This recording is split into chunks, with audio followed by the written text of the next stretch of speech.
আজকে যেটা আলোচনা হবে মেডোরিনাম সেইটা অলরেডি আমাদের আয়োজক ডাক্তার কামরুল ইসলাম মোরা ভাই পত্রিকায় ছাপছেন।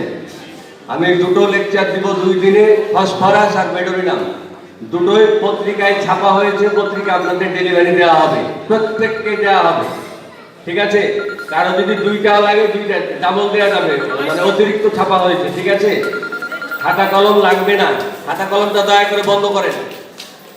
টোটাল লেকচারটাই পত্রিকায় ছাপানো হয়েছে, ক্লিয়ার? তো মোস্তাফিজ স্যার একটু বসেন, পরে ছবি পরে অনেক সময় চলে গেছে, বসেন একটু বসেন। আজকে যে ওষুধটি আলোচনা হবে সেটি হচ্ছে মেডোরিনাম, একটি নশোর ওষুধ। আমার বাড়ি হচ্ছে চাপাই নবাবগঞ্জ, আমি থাকি ঢাকায়, সাভার হোমিওপ্যাথি মেডিকেল কলেজে পড়াই। আমি একটা সংগঠন করি যেটা বিশুদ্ধ হোমিওপ্যাথি চর্চার একটা সংগঠন, হোমিওপ্যাথি কল্যাণ সোসাইটি, সেটার আমি কেন্দ্রীয় কমিটির জয়েন্ট সেক্রেটারি। আর হোপেস, সেটার আমি কেন্দ্রীয় কমিটির ভাইস প্রেসিডেন্ট। আর আমার নিজস্ব একটা স্টাডি সার্কেল আছে হোমিওপ্যাথি ডাইনামিক কনসেপশন, সেটার আমি পরিচালক। এই আমার সংক্ষিপ্ত পরিচয়। আমরা আজকে একটা ওষুধ আলোচনা করব, সেটা হচ্ছে মেডোরিনাম। আপনারা সবাই জানেন যে বাংলাদেশের একটা বিখ্যাত ফল হচ্ছে আম। আমের রাজধানী হচ্ছে চাঁপাইনবাবগঞ্জ। 63টা জেলায় 60% আম হয়, আর একাই চাঁপাইনবাবগঞ্জে হয় 40% আম। আমার বাড়ি যেহেতু আমের দেশে, আম নিয়ে কথা না বললে তো একটু বেমানান হয়ে যায়। নশোর ওষুধের প্রায় শেষে দেখে কি আছে? আম, মেডোরিনাম, তারপরে যোগ করেন কি আম, শরীরের নিচে শেষে যোগ করেন আম, মেলান্ডিনের শেষে যোগ করেন আম, ভ্যাকসিনের আম, মানে যতগুলো নশোর ওষুধ আছে শেষে দেখবেন আম আছে। সুতরাং আমার বাড়ি যেহেতু আমের এলাকা, একটু আম নিয়ে আলোচনা করা উচিত, তাইলে মেডোরিনাম আম এসে গেছে, এই তো। সুতরাং আমের আলোচনা হোক। এটি একটি নশোর ওষুধ। উৎস, ক্রিয়াস্থান, কাতরতা, ধাতুদোষ, এগুলো আলোচনা করবো না, কারণ ওগুলো লেকচার থেকে আপনারা পাবেন। হ্যানিম্যান স্যার ওষুধ আবিষ্কার করে প্রমাণ করে গেছেন রোগ লক্ষণের সাথে ওষুধ লক্ষণের যথাযথ মিল। আমি একটা জিনিস বের করার চেষ্টা করেছি যে যতগুলো হোমিওপ্যাথি ওষুধ আছে, প্রত্যেকটা ওষুধের নামে যে বানান, এই বানানে যতগুলো অক্ষর, প্রত্যেকটা অক্ষর দিয়ে একটা করে শব্দ, সেই শব্দের যে অর্থ, সেটাই এই ওষুধের মূল লক্ষণ।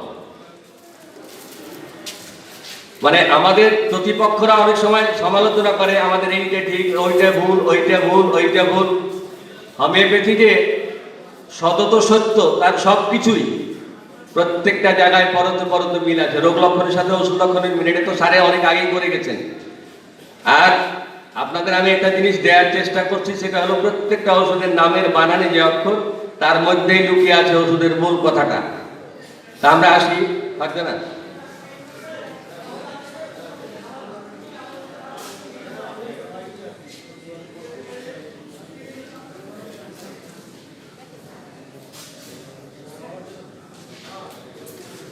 মেডোরিনামের প্রথম অক্ষরটা কি? এম। মুড,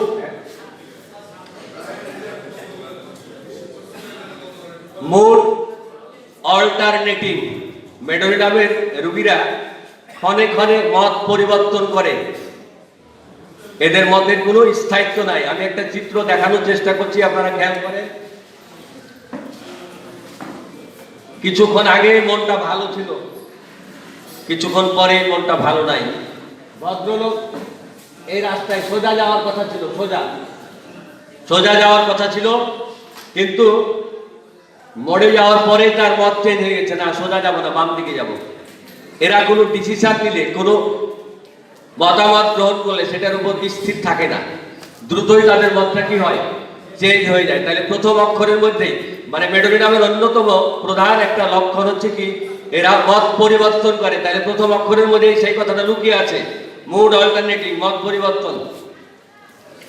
এরপরে আসে ইমোশনাল, এরা খুব আবেগপ্রবণ। তাহলে দ্বিতীয় অক্ষরের মধ্যেও তার যে মূল লক্ষণ সেটা লুকিয়ে আছে। মেডোরিনামের রোগীরা খুব কিন্তু কি ইমোশনাল, আবেগপ্রবণ। রাগ হলে মারাত্মক রাগ হয়, আবার যদি কান্না শুরু করে সেখানেও মারাত্মক। এদের মেমোরি খুব ডাল, কিছু মনে রাখতে পারে না। কেমন, বাজারে গেছে, অন্য দোকান থেকে তেল চাল কিছু কিনছে, পরের দোকানে সাবান কেনার সময় তেলের বোতলটা রেখে এসছে, অথবা সাবানের টাকাটা পেড করে সাবানটা না রেখে এসছে, বাড়ি এসে গিন্নি বলছে সাবান, বলছে হায় হায় টাকা তো দিয়েছিলাম, প্যাকেটে তো নিইনি, দৌড় দিয়ে আবার দোকানে। অর্থাৎ এদের মেমোরি খুব দুর্বল। তারপরে অবস্টিনেট, এরা খুব একগুঁয়ে জেদি টাইপের। তাহলে পরের অক্ষরের মধ্যেও তার মূল লক্ষ্যটি লুকিয়ে আছে, ও লিখতে হবে না। এই যে এই জন্যই মানুষ একটা দুঃখ করে কথা বলে। আমি বললাম যে পুরা লেকচার সিটটা আপনাদের ডেলিভারি দেওয়া হবে, আবার আপনি লিখছেন, আপনি লিখলে ওইদিকে মন থাকবে, এদিকে থাকবে না। কারো লেখার দরকার নাই তো, আমি যা বলছি তা আপনাদের কাছে দিয়ে দেওয়া হবে। আমি যে লক্ষণগুলো বলছি সেই লক্ষণের ছবি আপনারা ওইদিকে দেখেন, আমি ওইদিকে তাকাইতে পারছি না তো। এরা প্রচন্ড মেজাজি, দেখছেন দুজনে রাগারাগি করছে কিভাবে, এমন ভাবে হা করেছে পুরো একটা নারিকেল মুখের মধ্যে দিয়ে দেওয়া যাবে। এরা প্রচন্ড যখন রাগ করে তখন প্রচন্ড আক্রমণাত্মক রাগ করে। না ঠিক আছে, আমার তাকানো লাগবে না, আমি ল্যাপটপের দিকে তাকাচ্ছি, সমস্যা নেই। রিলিজিয়াস অ্যাফেকশন, এরা ধর্মের প্রতি খুব অনুরাগী, খুব মানে কেউ ধর্মের প্রতি খুবই অনুরাগী। একটা জিনিস খেয়াল রাখবে, প্রপার ছবি অনেক সময় পাওয়া যায় না, ছবিগুলো কখনো প্র্যাকটিক্যাল কোনো মানুষের থেকে নেওয়া, কোনোটা হচ্ছে ইন্টারনেটের। আমি জাস্ট সিনোনিমটা মানে খানিকটা বোঝানোর জন্য, অনেক সময় ছবি হয়তো একটু বেমিল হতে পারে, কিন্তু ভাবটা বোঝানোর জন্য এই ছবিগুলো আপনাদের দেখানো হচ্ছে। হারি, এরা খুব তাড়াহুড়া করে। ভদ্রলোককে দেখেন, অফিস টাইম হয়তো হয়ে গেছে, খুব দৌড়ে যাচ্ছে, খুব তাড়াহুড়া করে। ইম্প্যাটেন্স, এরা খুব অধৈর্য, ছবি আসলে খুবই অধৈর্য। কতটা অধৈর্য দেখেন, ম্যাডাম কারোর জন্য হয়তো অপেক্ষা করছে, ঘড়ি অলে ছিল, ধৈর্য কুলাচ্ছে না, ঘড়ি অল থেকে নামিয়ে বুকে নিয়ে বসে আছে, বুকে নিলে কি টাইম পাস হবে? মানে এরা মনে করে টাইম পাস না, এরা এতটা অধৈর্য যে ঘড়িটা অল থেকে নামিয়ে অলরেডি কাকে করে নিয়ে বসে আছে, তাতেই ভাবখানে এরকম সময় চলে যাবে। এরা খুবই অধৈর্য। তারপরে অক্ষরটা কি দেখেন, আনরিয়াল এভরিথিং সিমস, এরা প্রত্যেকটা জিনিসকে বা অনেক জিনিসকে এরা অবাস্তব মনে করে। সামনে দুজন লম্বা মহিলাকে ফলো করছে, কি ফলো করছে? মহিলা মানুষ এত লম্বা, কেন মানুষ লম্বা হতে পারে না? ওদের কাছে এটা অবাস্তব মনে হয়, এত লম্বা, তাও আবার মহিলা মানুষ, এটা ওদের কাছে অবাস্তব মনে হচ্ছে। ন্যারো থিঙ্কিং, এরা অনেক সময় খারাপ চিন্তা ভাবনা করে। ওই বাচ্চা মেয়েটাকে দেখেন, হয়তো ক্লাসে কেউ তাকে মেরেছে, সে প্ল্যান করছে ছুটি হলে ধাম করে একটা কিল দিয়ে দৌড় দিব, আমাকে যেন ধরতে না পারে। ওই ভদ্রলোক ভাবছে কোথাও একটা খারাপ কিছু করবে, মানে এদের মাথার মধ্যে সবসময় খারাপ চিন্তা ভাবনাটাই বেশি থাকে। মিস্টেক, এরা খুব ভুল করে, বিশেষ করে গণনার সময় মারাত্মক ভুল করে। 2 2 4 হওয়ার কথা 5 লিখে বসে আছে, 5 লিখে বসে আছে।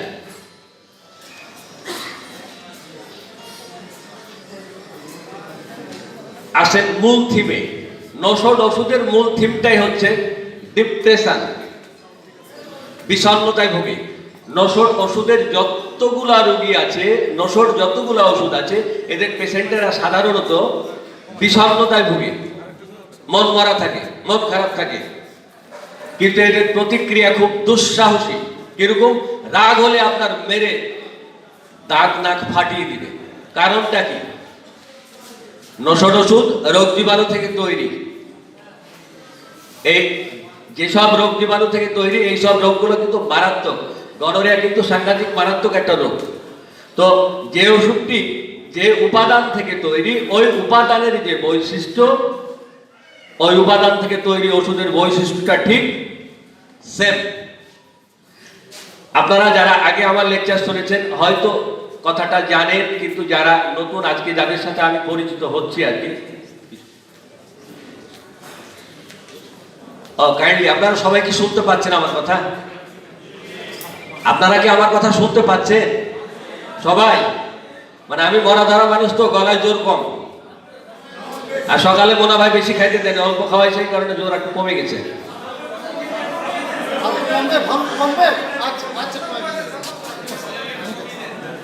তো যেহেতু এই রোগ জীবাণুগুলো খুব মারাত্মক, আক্রমণাত্মক, তাই এই রোগ জীবাণু থেকে তৈরি ওষুধের রোগীদের টেন্ডেন্সি বা আচরণও খুব মারাত্মক হয়।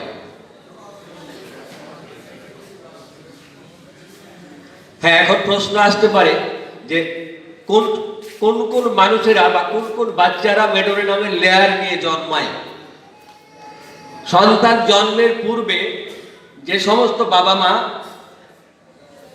বা তাদের পূর্বপুরুষেরা কখনো গনোরিয়ায় আক্রান্ত হয়েছিল, কিন্তু সেই গনোরিয়ার পেশেন্ট প্রপার ট্রিটমেন্ট হয় নাই, ভুল ট্রিটমেন্ট হয়েছে, যে কারণে গনোরিয়া চাপা পড়ে গেছে, ওইরকম বাবা মা বা তার পূর্বপুরুষ, হয়তো দাদা, হয়তো দাদি, হয়তো নানা, হয়তো নানি আক্রান্ত হয়েছিল, তার প্রপার ট্রিটমেন্ট না হওয়ার কারণে গনোরিয়া চাপা পড়ে গেছিল। সেই সমস্ত গনোরিয়া চাপা পড়া মানুষদের যে বংশধর যারা জন্মায়, তারা মেডোরিনামের লেয়ার নিয়ে জন্মায়। মেডোরিনামের লেয়ার নিয়ে জন্মায় কেন, সেইটা একটু বলার চেষ্টা করলাম। এর প্রথম শ্রেণীর দুটো লক্ষণ আছে। একটা হলো এদের হাতে পায়ে খুব জ্বালা করে, যে কারণে এরা হাতে পায়ে বাতাস নেওয়ার চেষ্টা করে, ফ্যানের খুব কাছাকাছি বসে থাকার চেষ্টা করে, যাতে হাত পায়ে বাতাস দিয়ে হাত পায়ের জ্বালাটা কমে, একটু ঠান্ডা হয়। আর একটা, গনোরিয়া চাপা পড়ার কারণে যদি কারো উদারাময় দেখা দেয়, মানে হিস্ট্রি দিয়েছে যখন রুগীর, তখন আপনি পাচ্ছেন যে তার উদারাময়ের কারণ কি, না তো কোনো এক সময় গনোরিয়া চাপা পড়েছিল। আপনি এই ক্ষেত্রে যদি মেডো প্রয়োগ করেন, তাহলে তার গনোরিয়াটা দেখা দিবে, তার ডিসেন্ট্রিটা চলে যাবে, গনোরিয়াটা পরে চলে যাবে।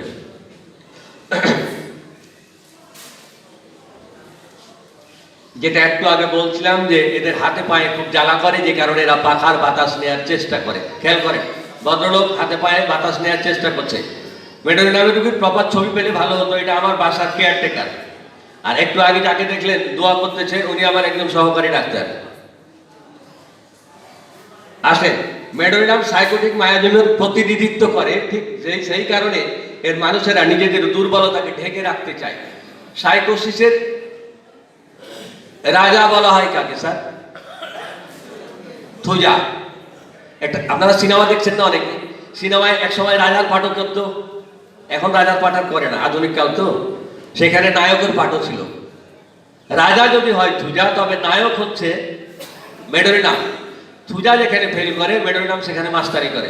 এটা কারণ আছে। আমরা অনেক সময় প্রপার ওষুধ ডায়াগনোসিস করার পরে যদি ওষুধ ফেল করে, তখন আমরা বিভ্রান্ত হয়ে ওষুধ পাল্টাই, পাওয়ার পাল্টাই, এলোমেলো হয়ে যায়। গুণী মহাজনরা বলছেন, যখন আপনি নির্দিষ্ট ওষুধ, সুনির্বাচিত ওষুধ ফেল করছে আপনার রোগীতে, তখন আপনি ভালো করে আপনার কেস টেকিংটা আবার ফলো করবেন, অথবা কেস টেকিং করার সময় আপনি একটু ভালো করে নজরে আনবেন।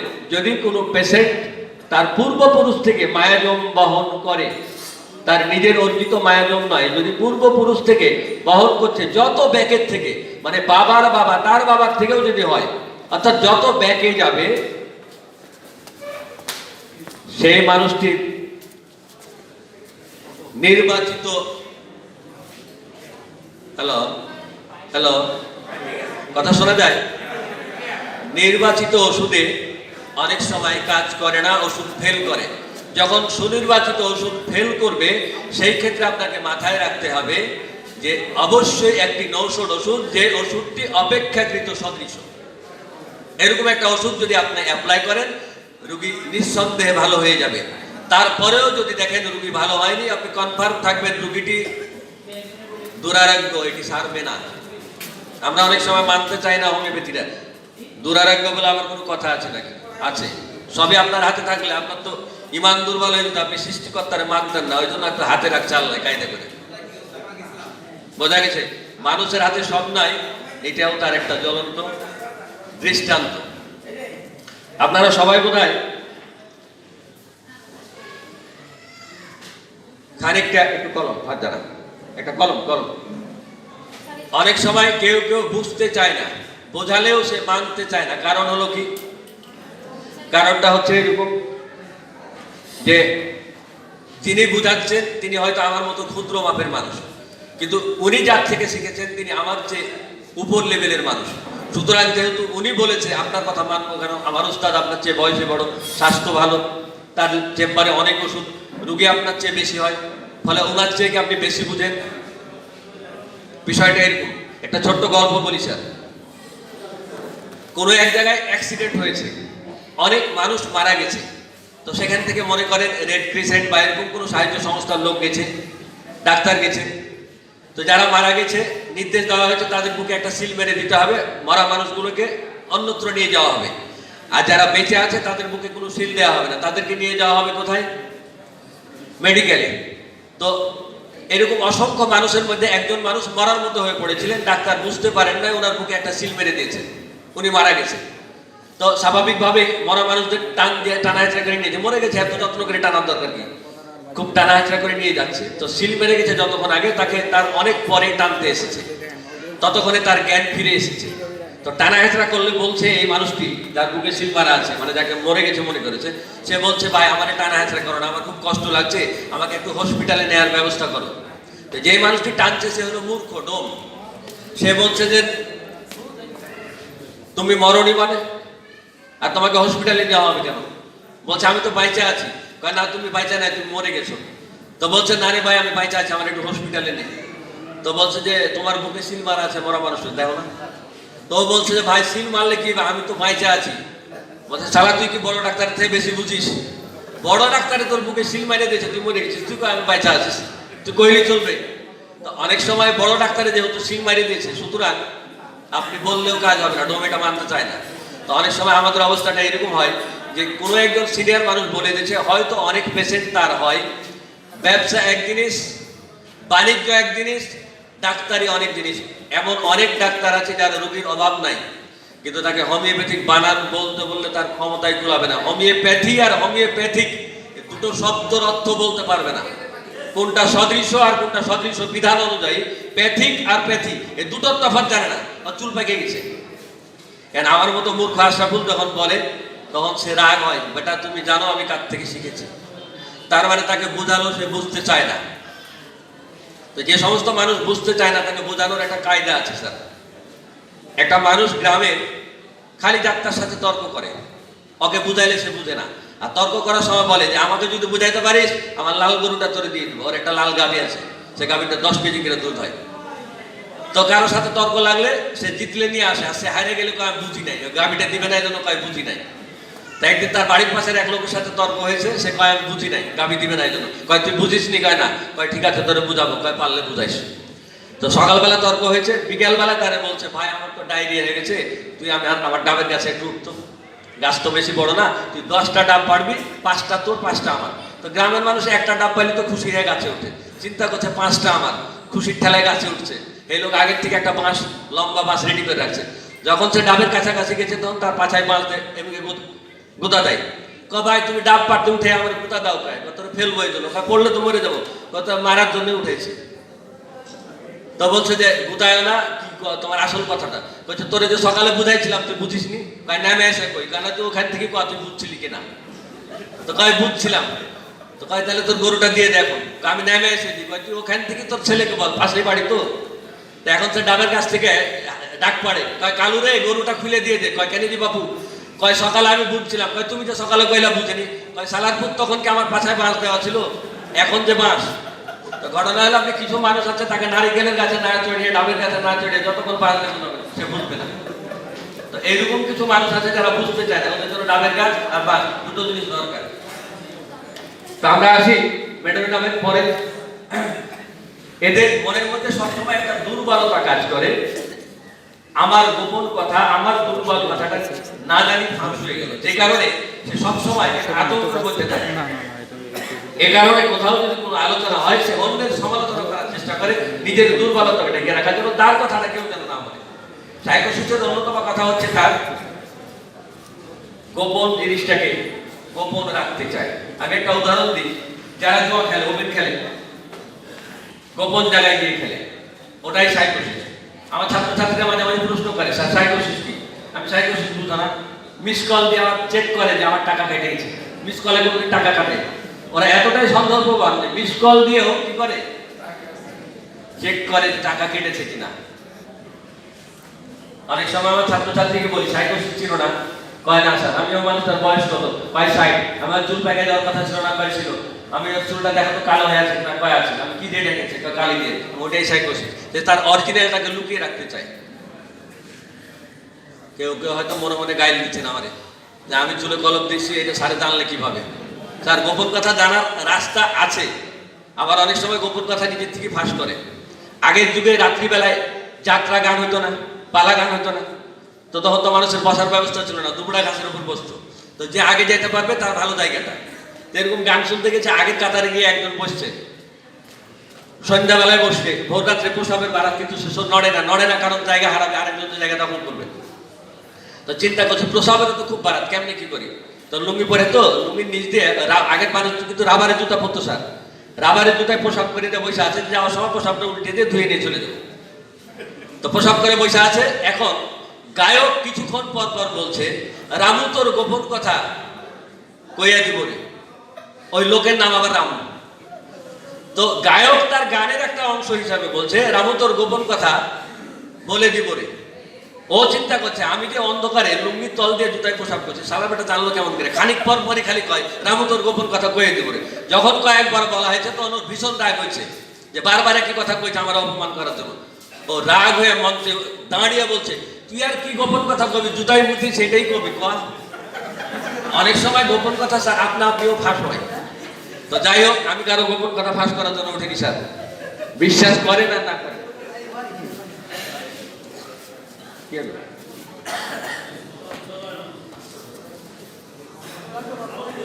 দর্শন, জিজ্ঞাসন, অভিজ্ঞান। আমরা রোগী যখন চিকিৎসা করি তখন আমাদের তিনটে জিনিস মাথায় রাখতে হয়, দর্শন, জিজ্ঞাসন, অভিজ্ঞান। আমরা দেখব, দেখে বুঝবো রোগীর হাত পা, চোখ, নাক, মুখ, আচরণ যা কিছু আছে। আর কি জিজ্ঞাসন, জিজ্ঞাসা করব। আর কি আমাদের অভিজ্ঞতাটাকে আমরা কাজে লাগাবো। তাহলে তিনটা জিনিসের সমন্বয়ে আমরা কি করছি, চিকিৎসা করছি। তাহলে রুগীকে দেখে চিনবো কিভাবে, একটু আপনারা ওদিকে খেয়াল করেন। মেডোরি নামের রুগীর চেহারা কেমন হতে পারে? মেডোরি নামের রুগীরা সাধারণত ফর্সা, লম্বা, পাতলা, একটু সামনের দিকে বাঁকা, যেটাকে আমরা বলি বেন্ডিং ফ্রন্ট, সামনের দিকে একটু কলকুজো টাইপের, বাঁকানো। আমি খানিক আগে বলছিলাম যে উপাদান থেকে যে ওষুধটি তৈরি, ওই ওষুধের অনেকগুলো বৈশিষ্ট্য বা প্রায় সব বৈশিষ্ট্যই মিল থাকে। গনোরিয়ার পুঁজ থেকে কি তৈরি? মেডোরিনাম। গনোরিয়ার পুঁজের রং কেমন? সাদা। মেডোরিনামের রোগীদের গায়ের রং ওইরকমই ফর্সা। এরা কলকুজো টাইপের, পাতলা, যেমনটা দেখছেন এরকমই। তাহলে দেখে চিনতে, আপনার ঘরে যদি মেডোরিনামের রোগী আসে, ফিগার খানিকটা দেখা থাকলো সুবিধা হবে বুঝতে। এখন বলতে পারেন যে কেন মোটা হতে পারে না? হ্যাঁ পারে, কিন্তু অধিকাংশই এমনটা হওয়ার কথা। আসি আমরা তারপরে। ঠোঁট মোটা, মেডোরিনামের রোগীর ঠোঁট মোটা। স্যার একটা সত্য কথা কই, কেউ গালাগালি করেন না, যাদের ঠোঁট মোটা তাদের রাগ বেশি হয়। হ্যাঁ, ব্যতিক্রম থাকতেই পারে। এখন যে সমস্ত মেয়েদের ঠোঁট মোটা, ছেলেদের ঠোঁট মোটা, বিয়ে সাজিয়ে গেছে, ওরা হয়তো একটু কম গালাগালি করবে, কিন্তু যাদের বিয়ে হয়নি তারা কইবে বিয়ে ভাঙাচ্ছে। খোদার কসম স্যার আমি ওই কাম করিনি। ঠোঁট মোটা মানুষদের রাগ বেশি, সেটা আমি বলছি। বিশ্বাস না হয় মেডোরিনামের রোগীকে জিজ্ঞাসা করবে তার রাগ কেমন। মেডোরিনামের রোগী কিন্তু ঠোঁট মোটা। এগুলো কিন্তু অভিজ্ঞান, এগুলো কিন্তু দর্শন, হোমিওপ্যাথিক দর্শন এবং অভিজ্ঞান। আপনি চাইলেই সব জায়গায় খুঁজে পাবেন না। আমি একটা বই লিখতেছি ম্যাথমেটিক্যাল, সেখানে প্রত্যেকটা ওষুধের 3টে চ্যাপ্টার করছি। দর্শন, জিজ্ঞাসন, অভিজ্ঞান। অভিজ্ঞানের মিনিমাম 10টা করে পয়েন্ট রাখার চেষ্টা করছি। এই অভিজ্ঞানগুলো খুব দুর্লভ, অনেক কাজে লাগবে। অভিজ্ঞানটা আমি পরে আলোচনা করব। হ্যাঁ, এরা মনে হবে তেল মেখে আছে, এদের মুখ খুব তেলতেলা হয়ে থাকে, ঠিক আছে? নেটটা আমি রোগীর মতো অনেকটা তেলতেলা, দেখেন ভালো করে, মনে হচ্ছে তেল মাখানো আছে। ক্লিয়ার?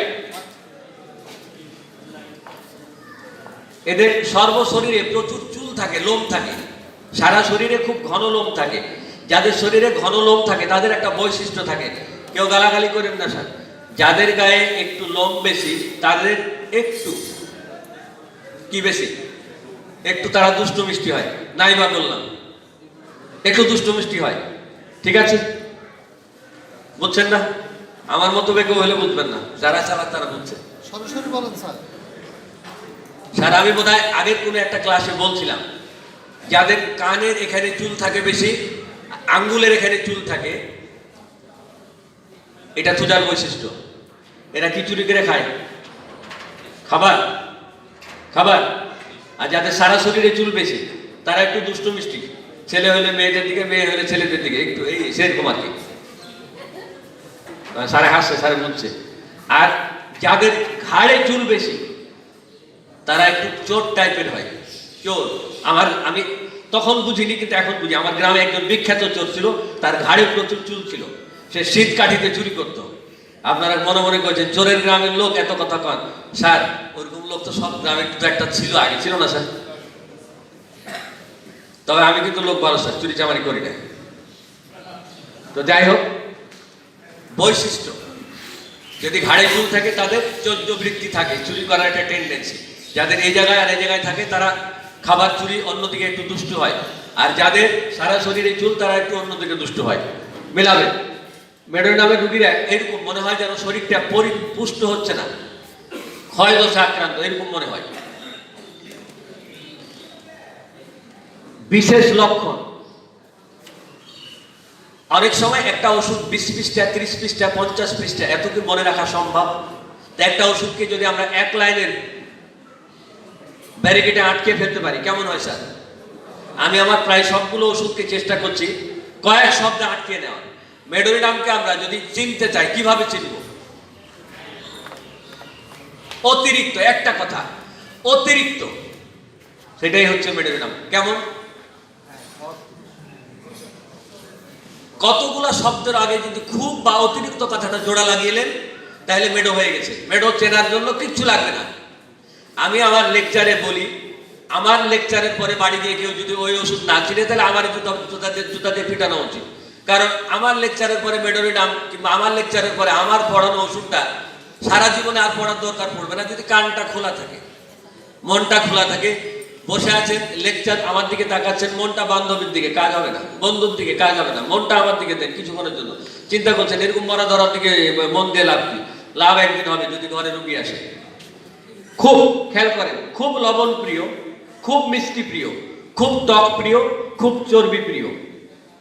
এই চারটা খাবারকে যে একখানে করে খেতে পারবে, তাতেও আছে না অনেক মানুষ যে মাংসের সাথে ক্ষীর খেতে পারে। সবাই পারে? পারে না, কিন্তু কিছু মানুষ পারে। এটা তার মানে আলাদা স্বতন্ত্র বৈশিষ্ট্য। তো আপনি বলবেন যে এই চারখান খাবার তো আর্জেন্টিকামও খাই, নেট্টামিউরও খাই, ফসফরাসও খাই। আমি আপনারটা মানলাম না। মানবেন সে ব্যবস্থা আছে, কইছি না খানিক আগে যে গাছে উঠাবো। গল্পটা তো আগে এই জন্য শুনেছি যাতে ভয়ে মানেন। বিষয়টা হচ্ছে এই চারটা খাবার পছন্দকারী এরকম আরো 3টা ওষুধ আছে, এবং তারা প্রায় সমান সমান নাম্বার পায় মেডোরিনামের সাথে। আলাদা করবো কিভাবে? অন্য রোগীরা ফসফরাস বলেন, আর্জেন্টিকাম বলেন, নেট্টামিউররা এই খাবারগুলো পছন্দ করে ঠিকই, কিন্তু এই খাবারগুলো একসাথে মাখিয়ে দিলে খাবে না, খেতে পারবে না। অনলি মেডোরিনাম টক, লবণ, মিষ্টি এবং চর্বি। চর্বি বুঝেন, মাংসের মধ্যে যে চর্বিটা, এই চর্বিটা একসাথে মাখিয়ে দিবেন, তাতেও সে মজা পায়। মানে চারটাই তার কাছে সমান প্রিয়, চারটা একখানে মাখায় খেলেও তার সমস্যা হয় না, অন্যরা তা পারবে না। আরো তফাৎ আছে, আরো তফাৎ আছে। যেমন মেডোরিনাম রাগলে যেরকম মারাত্মক হয়ে যায়, বাকি 3জন তা হয় না। তফাৎ এখানে আছে, আরো তফাৎ আছে, সেটা আলোচনায় আমরা আসবো। তাহলে চারটা শব্দের আগে যদি আমরা খুব শব্দটা জোড়া লাগিয়ে দিই, কি? খুব লবণ খাই, খুব মিষ্টি খাই, খুব চর্বি পছন্দ, খুব টক পছন্দ, তবে মেডো দেয়া যাবে চোখ বন্ধ করে। আপনি দুনিয়ার কোনো ডাক্তারকে দিয়ে কেস টেকিং করে এই 4টা লক্ষণ যার মধ্যে সমান থাকে, অন্য ওষুধ আনতে পারবেন না। হ্যাঁ, আরো একটু কনফার্ম হওয়ার জন্য কি করব, আরো কয়েকবার খুব লাগিয়েছি আমি। কিরকম? যে এরা কোনো কিছু ঘটার ভয়ে খুব উদ্বিগ্ন থাকে, এরা খুব গরম কাতর, কখনো কখনো শীত কাতর হতে পারে। এটুকু যদি অন্তত থাকে যে কোনো কিছু ঘটবে, মানে ঘটবে না, কিন্তু অহেতুক সে কোনো কিছু একটা ঘটতে পারে এই আশঙ্কায় আশঙ্কিত থাকে। না জানি আমার কিছু একটা ঘটে যাচ্ছে, না জানি আমার কিছু একটা ফাঁস হয়ে যাচ্ছে, না জানি কিছু একটা ক্ষতি হয়ে যাচ্ছে, এরকম একটা আশঙ্কা থেকে অহেতুক সে কি থাকে, উদ্বিগ্ন থাকে। এই কথাটা যদি কোনো রোগী বলে তাহলে ব্যাস, ওই যে 4 খাট খাবার পেয়েছে আর অহেতুক উদ্বিগ্ন থাকে। ক্লিয়ার? মেডোরিনাম। স্যার ওইখানে একজন ঘুমাচ্ছেন, কষ্ট করে এসছেন, 1000 টাকা ডেলিগেট ফি দিয়ে যদি ঘুমান, তার থেকে বাড়ির আশেপাশে হোটেলে 300 টাকা দিলে তো আরাম করে ঘুমাইতে পারতেন। একটু কষ্ট করে জাগেন। ও স্যার, আমার ছাত্রী বলছে একটা গল্প শোনাবেন না? হ্যাঁ শোনাবো তো বটে। একজন মানুষ কোনো কারণে খুব টেনশনে আছে, বউ বাড়িতে নাই, তরকারি রান্না করছে। তো ওই সময় মোবাইল এসছে, তরকারিতে লবণ দিয়েছে, লবণ হয় নাই, লবণের প্যাকেট নিয়ে এসে লবণ সে ঢালছে, কিন্তু ইতিমধ্যে সে করেছে কি, মোবাইলটা এভাবে কানে ধরেছে, চামচ দিয়ে যে ঝোলটা তুলেছিল সেই ঝোলটা মুখে দিয়েছে, লবণ হয়নি। এখন লবণের প্যাকেটে লবণ ঢালে, আর ওই যে টেনশনে আছে আবার এই চামচটাই চাটে, লবণ হয়নি, আবার লবণ ঢালে, মানে নতুন করে ঝোল আর তুলছে না। লবণ দেওয়ার পরে একটু নাড়বে না, সেখান থেকে ঝোল তুলে মুখে দিবে, তবে না লবণ হয়েছে কিনা বুঝবে। কিন্তু সে তা না করে কি করছে, লবণ পাতিলে বারবার দিচ্ছে, কিন্তু সে ওই আগে যে একবার তুলেছে ঝোল, সেই ঝোলটা বারবার মুখে দিচ্ছে, আর কয় লবণ হয়নি, আবার দিচ্ছে। এই করতে করতে ½ কেজি লবণ দেওয়া হয়ে গেছে। কয় সালাদ পুতরা কি লবণ বানাইছে রে, পুরা প্যাকেট দিয়ে দিই, লবণই হয় না। তার মানে সে কতটা টেনশনে আছে যে লবণ অলরেডি ½ কেজি দেওয়া হয়ে গেছে, তার তরকারিতে লবণ হয় না। তার মানে প্রথম যে ঝোল উঠাইছিল সেটাই সে খাচ্ছে, আর বারবার কয় লবণ হয় না, লবণ হয় না। টেনশনে থাকলে মানুষ কিন্তু এইরকম ভুল কাজ করে। ও আমাকে অনেকক্ষণ ইশারা করছে গল্পটা বলার জন্য, কিন্তু আমি এতক্ষণ বুঝি নাই যে ও কি বলছে।